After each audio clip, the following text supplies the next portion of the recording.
Hello, എല്ലാവർക്കും എൻ്റെ വീഡിയോയിലേക്ക് സ്വാഗതം. ഒരു ക്ലൈമറ്റ് ഫിക്ഷൻ എന്ന നിലയിൽ ദ ഡേ ആഫ്റ്റർ ടുമോറോ എന്ന മൂവിയെക്കുറിച്ച് പറയുന്നതാണ് എൻ്റെ ഇന്നത്തെ വീഡിയോ. ഇതേ വീഡിയോ ഇംഗ്ലീഷിൽ ഇന്നലെ റിലീസ് ചെയ്തിരുന്നു. എല്ലാ റിലേറ്റഡ് വീഡിയോസിനെയും പ്ലേലിസ്റ്റുകളാക്കുന്നുണ്ട്. അതിൻ്റെയൊക്കെ ലിങ്ക്സ് ഡിസ്ക്രിപ്ഷനിൽ കൊടുത്തിട്ടുണ്ട്. ഈ സിനിമയെ ക്ലൈഫൈ, സ്കൈഫൈ, അഡ്വെഞ്ചർ, ത്രില്ലർ എന്നിങ്ങനെ പല വിധത്തിൽ കാറ്റഗറൈസ് ചെയ്യാം. This movie was conceived, co-written, co-produced and directed by Roland Emmerich in the year 2004. ഇത് 1999-ൽ ആർട്ട് ബെല്ലും വിറ്റ്ലി സ്ട്രീബറും ചേർന്ന് എഴുതിയ the coming of global super Storm എന്ന ബുക്കിനെ ബേസ് ചെയ്താണ് എടുത്തിട്ടുള്ളത്. ഒന്നുകൂടി പറഞ്ഞാൽ, ക്ലൈമറ്റ് ചേഞ്ചിനെ പറ്റി പറയുന്നത് കൊണ്ട് ഈ സിനിമ ക്ലൈഫൈ ആകുന്നു. അതിന് പിന്നിലെ സയൻസ് ഇതിൽ എക്സ്പ്ലെയിനും എക്സ്പ്ലോറും ചെയ്യുന്നു എന്നുള്ളത് കൊണ്ട് അത് സ്കൈഫൈ ആണെന്ന് പറയാം. പിന്നെ പ്രോട്ടഗോണിസ്റ്റിന്റെ അഡ്വഞ്ചറസ് യാത്ര ഫീച്ചർ ചെയ്യുന്നത് കൊണ്ട് ഇതിനെ അഡ്വഞ്ചർ എന്നും ത്രില്ലർ എന്നും പറയാം. പിന്നെ ക്ലൈമറ്റ് ചേഞ്ചിന്റെ ആഫ്റ്റർ എഫക്ട്സ് ഒരു അപ്പോക്കലിപ്റ്റിക് ഇവന്റിലൂടെയാണ് പറയുന്നത് എന്നുള്ളത് കൊണ്ട് ഇതൊരു അപ്പോക്കലിപ്റ്റിക് നറേറ്റീവും ആകുന്നു.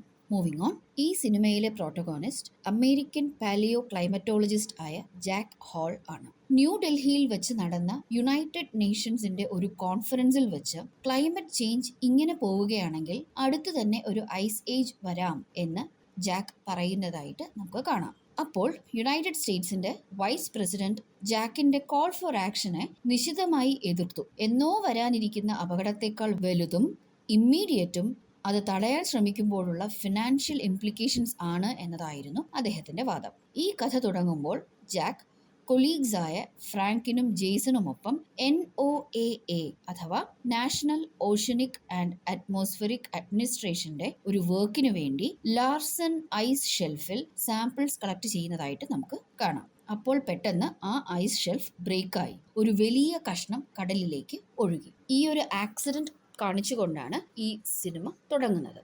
ഇനി ഈ കഥ മുന്നോട്ട് പോകുന്നതിന് മുമ്പ് ഗ്ലോബൽ ക്ലൈമറ്റ് ചേഞ്ച് റിലേറ്റഡ് ആയി ഇന്ന് ഡിസ്കസ് ചെയ്യപ്പെടുന്ന ചില പ്രധാനപ്പെട്ട ഇഷ്യൂസ് നമുക്ക് നോക്കാം.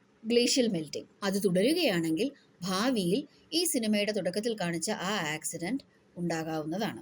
ഗ്ലേഷ്യൽ മെൽറ്റിംഗ് കാരണം ഉണ്ടാകുന്ന റൈസിംഗ് സീ ലെവൽ, പിന്നെ അതുമൂലമുണ്ടാകുന്ന ഡിസ്റപ്ഷൻ ഓഫ് ഓഷൻ കറൻസ്, അത് ഇൻറ്റേർണായിട്ട് ടെമ്പറേച്ചറിനെയും പ്രഷറിൻ്റെയും അതിൻ്റെ വേരിയേഷൻസിനെയും എസ്പെഷ്യലി കടലിലുള്ളത് അതിനെ എഫക്റ്റ് ചെയ്യും. അതിൻ്റെ ആഫ്റ്റർ എഫക്റ്റ് ആയിട്ട് ടോർണേഡോസും ഉണ്ടാകാം. ഈ ഇഷ്യൂസൊക്കെ തന്നെയാണ് ഈ സിനിമയിലും നമ്മൾ കാണുന്നത്. പതുക്കെ നടക്കാവുന്ന അല്ലെങ്കിൽ നടന്നുകൊണ്ടിരിക്കുന്ന ഈ കാര്യങ്ങൾ, ഈ ഇഷ്യൂസ് അത് വളരെ വേഗം ആക്സിലറേറ്റഡ് ആയിട്ട് നടക്കുന്നതായിട്ടാണ് നമ്മൾ സിനിമയിൽ കാണുന്നത്. നേരത്തെ പറഞ്ഞ ന്യൂഡൽഹിയിൽ വെച്ച് നടന്ന ആ ഒരു കോൺഫറൻസിൽ സ്കോട്ട്ലൻഡിലെ ഹെഡ്ലാൻഡ് സെന്ററിലെ ഓഷനോഗ്രഫർ ആയ പ്രൊഫസർ ടെറി റാപ്സൺ ജാക്കിന്റെ വ്യൂസിനോട് യോജിക്കുന്നു എന്ന് പറയുകയും അവരിരുവരും തങ്ങളുടെ കൺസേൺസ് പരസ്പരം ഷെയർ ചെയ്യുകയും ചെയ്യുന്നതായിട്ടും കാണിക്കുന്നുണ്ട്. ഇനി ഇതേ സമയം ഇന്റർനാഷണൽ സ്പേസ് സ്റ്റേഷനിലെ ആസ്ട്രോനോട്ട്സ് കാനഡ, യൂറോപ്പ്, സൈബീരിയ എന്നിവിടങ്ങളിൽ 3 വലിയ സൂപ്പർ സ്റ്റോംസ് നോട്ട് ചെയ്തു. ഒരു തരത്തിലുമുള്ള പ്രിപ്പറേഷൻസിനോ വാർണിംഗ്സിനോ സമയമില്ലാതെ ഒരു ടോർണേഡോ ഔട്ട്ബ്രേക്ക് ഉണ്ടാവുകയും ചെയ്തു. അതിന്റെ റിസൾട്ട് ആയിട്ട് ആദ്യം ബ്രിട്ടീഷ് റോയൽറ്റിയുടെ പ്ലെയിൻ ക്രാഷ് ആകുന്നു. അതിനുശേഷം റെസ്ക്യൂവിന് പോയ 2 പ്ലെയിൻസും ക്രാഷ് ആകുന്നുണ്ട്. പെട്ടെന്നുണ്ടായ ഈ സ്റ്റോംസ് ഒരുപാട് ഡിസ്ട്രക്ഷനും പലയിടത്തും ഉണ്ടാക്കിയതുകൊണ്ട് അതിന്റെ റിസൾട്ട് ആയിട്ട് ജാക്കിന്റെ ഫൈൻഡിങ്സ് US പ്രസിഡന്റിന്റെ മുന്നിൽ പ്രസന്റ് ചെയ്യുക എന്നൊരു ഡ്യൂട്ടി കൂടി ജാക്കിന് ലഭിക്കുന്നു. ഇതേസമയം ജാക്കിന്റെ മകനായ സാം തന്റെ ഫ്രണ്ട്സ് ആയ ബ്രയൻ, ലോറ എന്നിവരോടൊപ്പം ന്യൂയോർക്കിൽ ഒരു അക്കാഡമിക് ഡെക്കത്ലോണിൽ പാർട്ടിസിപ്പേറ്റ് ചെയ്യുന്നതായിട്ട് കാണിക്കുന്നുണ്ട്. ഈ സ്റ്റോം ഹിറ്റ് ചെയ്യുന്ന ആദ്യ സ്ഥലങ്ങളിൽ ഒന്നാണ് ന്യൂയോർക്ക്. അവിടെ ഒരു മാസീവ് സ്റ്റോം സർജ് ഉണ്ടാകുന്നു. അന്നേരം തന്റെ അച്ഛനെ കോൺടാക്ട് ചെയ്യുന്ന സാമിനോട് ജാക്ക് ഒരു അഡ്വൈസ് കൊടുക്കുന്നുണ്ട്. കഴിയുന്നതും ഉയർന്ന ഒരു സ്ഥലത്തോട്ട് പോകുവാനും അതേപോലെ വാം ആയിട്ട് ഇരിക്കാൻ ശ്രമിക്കാനും ജാക്ക് പറയുന്നു. അതോടൊപ്പം ഒരു കാരണവശാലും വെളിയിലേക്ക് ഇറങ്ങരുതെന്നും ഈ സ്റ്റോം കൂടുതൽ വേഴ്സ് ആകാനാണ് സാധ്യതയെന്നും ജാക്ക് പറയുന്നുണ്ട്. കൂടാതെ സാമിനെ അവിടെ നിന്നും രക്ഷിക്കാനായിട്ട് ജാക്ക് എത്തിച്ചേരും എന്നൊരു പ്രോമിസും മകന് നൽകുന്നു. US പ്രസിഡന്റ് US സിറ്റിസൺസിനെ മെക്സിക്കോയിലോട്ട് ഇവാക്യുവേറ്റ് ചെയ്യാനുള്ള ഓർഡർ ഇടുന്നു. വൈറ്റ് ഹൗസിൽ നിന്ന് ഏറ്റവും അവസാനം ഇവാക്യുവേറ്റ് ചെയ്യുന്ന പ്രസിഡന്റ് സ്റ്റോമിൽ പെടുകയും മരിക്കുകയും ചെയ്യുന്നു. അപ്പോൾ നമ്മൾ സിനിമയുടെ ആദ്യം കണ്ട ആ വൈസ് പ്രസിഡന്റ് സ്ഥാനത്ത് വരുന്നു. ഇനി ന്യൂയോർക്കിൽ സാമും ഫ്രണ്ട്സും ന്യൂയോർക്ക് പബ്ലിക് ലൈബ്രറിയിലാണ് അഭയം തേടുന്നത്. അവിടെ ഓടിക്കൂടുന്ന റെഫ്യൂജീസ് ആദ്യത്തെ ഒരു വെള്ളപ്പൊക്കം കഴിയുമ്പോൾ പിന്നീടുണ്ടായ തണുപ്പിൽ വെള്ളം മുഴുവൻ ഫ്രോസൺ ആകുന്ന സമയത്ത് അവിടെ നിന്ന് നടന്ന് രക്ഷപ്പെടാനായിട്ട് തീരുമാനിക്കുന്നു. അപ്പോൾ സാം തന്റെ അച്ഛൻ ഒരു ക്ലൈമറ്റോളജിസ്റ്റ് ആണെന്നും ജാക്ക് പറഞ്ഞ കാര്യങ്ങൾ അവിടെ കൂടിയിട്ടുണ്ടായിരുന്ന റെഫ്യൂജീസിനെ അറിയിക്കുകയും ചെയ്യുന്നു. അന്നേരം റെഫ്യൂജീസ് രണ്ടായിട്ട് പിരിയുകയും അതിലൊരു മെജോറിറ്റി ആൾക്കാരും ഒരു കുട്ടി എന്ന നിലയിൽ സാം പറയുന്നതിനെ വകവയ്ക്കുന്നില്ല. അവര് എത്രയും വേഗം ജീവനും കൊണ്ട് രക്ഷപ്പെടുക എന്നുള്ള രീതിയിൽ അവർ വെളിയിലേക്ക് ഇറങ്ങുന്നു. സിനിമയുടെ അവസാനം അങ്ങനെ പോകുന്നവർ ഫ്രോസൺ ഓവർ ആയതായിട്ട് കാണിക്കുന്നുമുണ്ട്.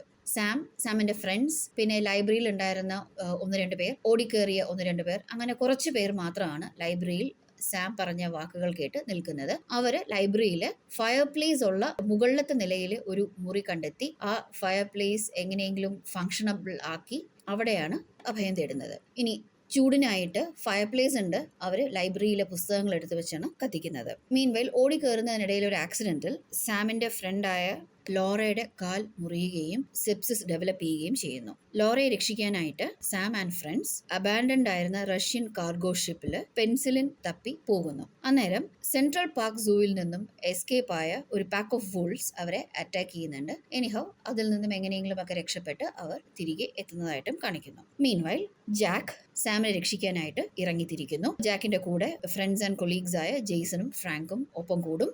വരുന്ന വഴിക്ക് ഒരു ആക്സിഡന്റിൽ ഫ്രാങ്ക് മരിക്കുന്നു. ജെയ്സണും ജാക്കും മുന്നോട്ട് പോകുന്നുവെങ്കിലും അവർ ന്യൂയോർക്കിൽ എത്തുന്നതിന് മുമ്പ് തന്നെ സൂപ്പർ സ്റ്റോം അതുവഴി കടക്കുന്നു. എന്നാൽ നാസ സയന്റിസ്റ്റ് ആയിരുന്ന ജാനറ്റിന്റെ സഹായത്തോടുകൂടി സൂപ്പർ സ്റ്റോം വരുന്ന ആ ഒരു സമയത്ത് ഉള്ളിലൊരു സ്ഥലത്ത് കയറിയിരുന്ന് വാം ആയി അതിൽ നിന്നും രക്ഷപ്പെടാനായിട്ട് സാധിക്കുന്നു. സൂപ്പർ സ്റ്റോം പാസ് ആയതിനു ശേഷം വീണ്ടും സാമിനെ തേടി ഇറങ്ങുന്ന ജാക്ക് അവസാനം സാമിനെ കണ്ടെത്തുന്നു. പതുക്കെ സ്റ്റോം ഡിസിപ്പേറ്റ് ആകുന്നു. ഇപ്പോഴത്തെ പ്രസിഡന്റ് ഇമ്മീഡിയറ്റ് ആയിട്ട് അല്ലാത്ത ത്രെഡ്സിനെ ഇഗ്നോർ ചെയ്യുന്നത് തെറ്റാണ് എന്ന് തിരിച്ചറിയുന്നു.